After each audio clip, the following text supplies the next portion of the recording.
பேரு நிரஞ்சனா. நான் வந்து சென்னையில இருந்து வரேன். இதோட இந்த கூத்தாண்டவர் கோயிலுக்கு 9வது வருஷம் வரேன். ரொம்ப சந்தோஷமா இருக்கு. நிறைய பேருக்கு தெரியல நாங்க ஏன் தாலி கட்டுறோம், ஏன் தாலி அறுக்கிறோம் அப்படின்னு சொல்லிட்டு. போருக்காக எங்க கணவர் வந்து உயிரை விட்டது தான் இது பெரிய கதை. இது ஒரு கதை சரிங்களா. அதுல வந்து ஒருத்தரை வந்து பலியிடணும். 32 சாமுத்திரிகா லட்சணம் கொண்ட ஒருத்தரை வந்து பலியிடணும்.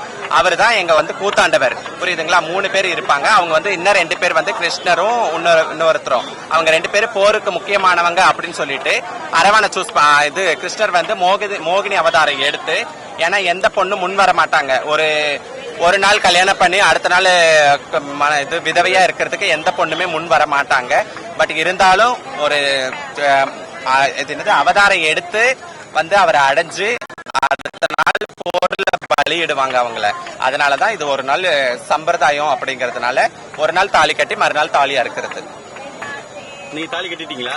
கட்டிட்டேன். வருஷம் கட்டுறீங்க? இது 9வது வருஷம் நான் தாலி கட்டுறேன். உங்க வேண்டுதல் எதனா நிறைவேறி வருஷம் வேண்டுதல் நிறைவேறதுனாலதான் நான் தங்கத்துல தாலி கட்டி தாலியா இருக்கிறேன். உங்க பேருங்க? Niranjana. 2023 miss Koovagam title winner. என் பேர் வந்து அனாமிகா. நான் மும்பைல இருந்து வந்திருக்கேன். நான் வந்து இது ஃபர்ஸ்ட் வருஷம் வரதுனால நான் வந்து கூறப்படவே அது வந்து கட்டியா இருக்கணும்ட்டு எனக்கு ரொம்ப நாள் ஆசை.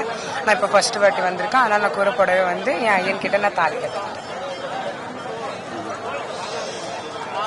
எப்படி இருக்கு உங்களுக்கு இங்க வந்தது எனக்கு ரொம்ப நல்லா இருக்கு. என் ஃப்ரெண்டுங்க எல்லாரையும் பார்க்க முடியுது. எனக்கு எல்லாம் தெரியுறாங்க. எல்லாருமே எனக்கு ரொம்ப சந்தோஷமா இருக்கு. எனக்கு எல்லாம் தெரியுறாங்க.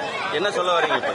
என்ன சொல்ல வரேன்னா, எங்களுக்கும் கொஞ்சம் வேலை எல்லாத்தையும் வந்து தமிழ்நாடு அரசு ஸ்டாலின் அடுத்தது யார் முதலமைச்சர் அவர்களும் எங்களுக்கு கொஞ்சம் பார்த்து எல்லாத்தையும் சலுகைகள் எல்லாம் செஞ்சா இன்னும் எங்களுக்கு ரொம்ப சந்தோஷமா இருக்கும்.